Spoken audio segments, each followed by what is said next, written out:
आदाब, नमस्कार, अस्सलाम वालेकुम नाजरीन। पल पल न्यूज के न्यूज रूम से मैं हूं आपके साथ नदीम अकरम। कतर में फीफा वर्ल्ड कप चल रहा है और कतर में फीफा वर्ल्ड कप को लेकर के जो फैसले कतर ने लिए हैं उसे नजरअंदाज नहीं किया जा सकता, क्योंकि कतर वो पहला मुस्लिम देश है जहां इतना बड़ा प्रोग्राम, इतना बड़ा आयोजन करने में सक्सेसफुल अभी तक होता हुआ दिखाई दिया है, जिसकी तस्वीरें दुनिया के सामने आ चुकी हैं। और कतर अपने फैसलों पर भी पूरी तरीके से अड़िग है, वरना फीफा जैसे महाकुंभ जिस भी देश में लगता है उधर फीफा की थाप चलती है। जहां फीफा के फैसलों पर नहीं बल्कि कतर के फैसलों पर फीफा वर्ल्ड कप का आयोजन कतर में किया गया है, जिसको लेकर के तमाम अपडेट लगातार सामने आ रही है। और कतर ने बड़े से बड़े तुर्रमों को फीफा वर्ल्ड कप के चलते झुकाने का काम कर दिया है, जिसमें फीफा के अधिकारी पूरी तरीके से कतर की शर्तों पर फीफा वर्ल्ड कप का आयोजन करा रहे हैं। तो वहीं दुनिया भर के फुटबॉल प्रेमियों से, जो कि कतर में इस वक्त चल रहा है, उसके लिए मुकेश अंबानी ने माफी मांगी है। किस तरीके से तमाम चीजें सामने आई हैं, एक बार इस पूरी रिपोर्ट पर नजर डालते हैं। फुटबॉल के इस महाकुंभ का उद्घाटन मैच खेला जा रहा था। मेजबान कतर और इक्वाडोर के बीच 60,000 दर्शकों की क्षमता वाले अल बायत स्टेडियम में दोनों टीमों के खिलाड़ी एक दूसरे को पछाड़कर प्रतिद्वंदी पर गोल भेदने की पुरजोर कोशिश कर रहे थे। और इधर ऑनलाइन स्ट्रीमिंग के जरिए मुकाबले का लुत्फ उठाने की हसरत पाले भारतीय दर्शकों को खिलाड़ी अटक अटक कर फुटबॉल को काबू करने और किक मारते दिखाई दे रहे थे। भारत में इस मैच का प्रसारण डीटीएच पर स्पोर्ट्स 18 पर किया जा रहा है, जबकि ओटीटी प्लेटफॉर्म पर इसे जियो सिनेमा पर देखा जा सकता है। दर्शकों की शिकायत थी कि उनके पास बेहतर इंटरनेट कनेक्टिविटी होने के बावजूद बफरिंग हो रही है। बस फिर क्या था, लोगों का गुस्सा जो है मुकेश अंबानी पर फूट पड़ा। गुस्सा ट्विटर पर निकलना शुरू कर दिया गया। हालांकि जियो ने मामले की गंभीरता को देखते हुए यह मानने में देर नहीं की दर्शकों को बफरिंग का सामना करना पड़ रहा है। जियो स्पोर्ट्स ने ट्वीट कर बताया कि उनकी टीम बफरिंग इशू को सुलझाने के लिए कड़ी मशक्कत कर रही है। इसके बाद जियो सिनेमा ने इसका समाधान भी सोशल मीडिया पर बताया।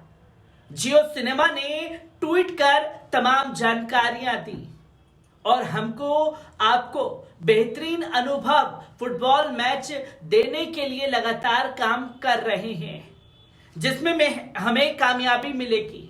कृपया फीफा वर्ल्ड कप कतर 2022 का मजा लेने के लिए अपने ऐप को अपग्रेड करें।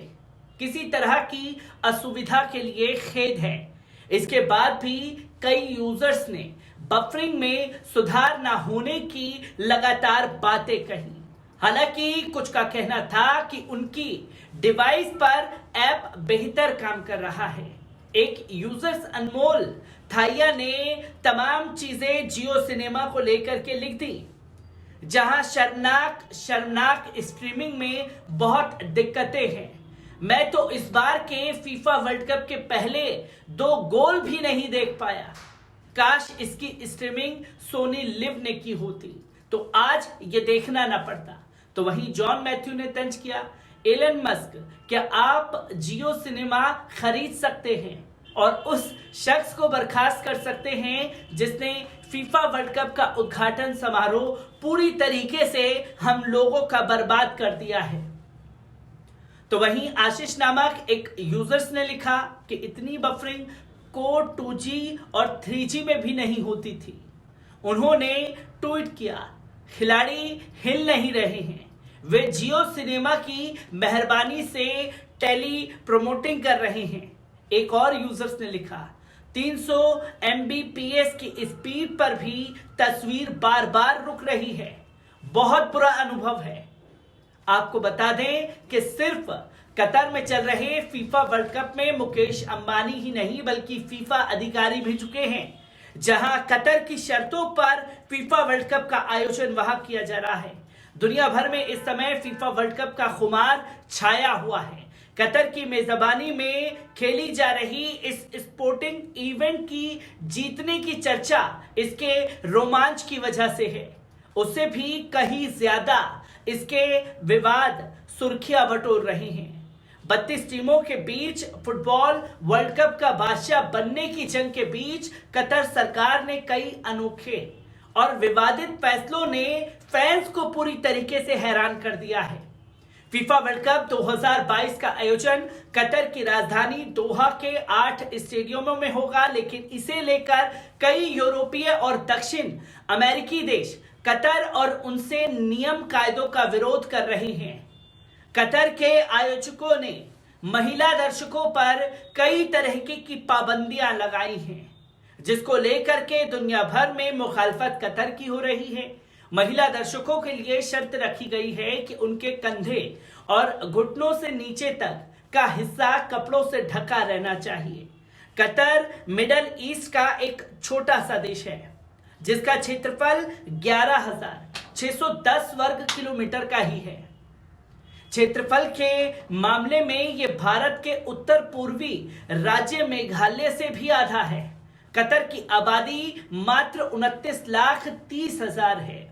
वहीं फीफा वर्ल्ड कप में मॉडल, रैंप वॉक, म्यूजिक और यहां तक कि डांस पर भी पाबंदी लगाई गई है। दुनिया के तथाकथित उदारवादी देश कतर के कट्टरपंथी फैसलों के खिलाफ खुलकर बोलने में भी संकोच कर रहे हैं, जिसमें करीब 30 लाख की आबादी वाले देश कतर के पास महिलाओं के प्रति उदारवादी रुख रखकर अपनी छवि सुधारने का बेहतरीन मौका था, जिसके लिए तमाम अंधभक्त भी भड़के हुए हैं। लेकिन देश के कट्टरपंथियों के आगे आयोजकों को झुकना पड़ा है, जहां फीफा के अधिकारियों ने साफ तौर पर कतर का समर्थन किया। जो फैसले कतर ने लिए हैं उसके साथ कंधे से कंधा मिलाकर के फीफा अधिकारी चल रहे हैं, जहां पूरी तरीके से वो लोग सख्त से सख्त कदम उठा रहे हैं। तो वहीं मुकेश अंबानी की जो जियो सिनेमा पर लाइव स्ट्रीमिंग की गई, उससे दुनिया भर के फुटबॉलर निराश हुए हैं और खासकर भारत के फुटबॉल प्रेमियों ने जियो को लेकर के तमाम बातें कही और कतर में चल रहे फीफा वर्ल्ड कप के लिए मुकेश अंबानी को भी माफी मांगनी पड़ गई है। मैं ऐसी ही खबरों से आपको रूबरू कराता रहूंगा। दीजिए इजाजत, शुक्रिया।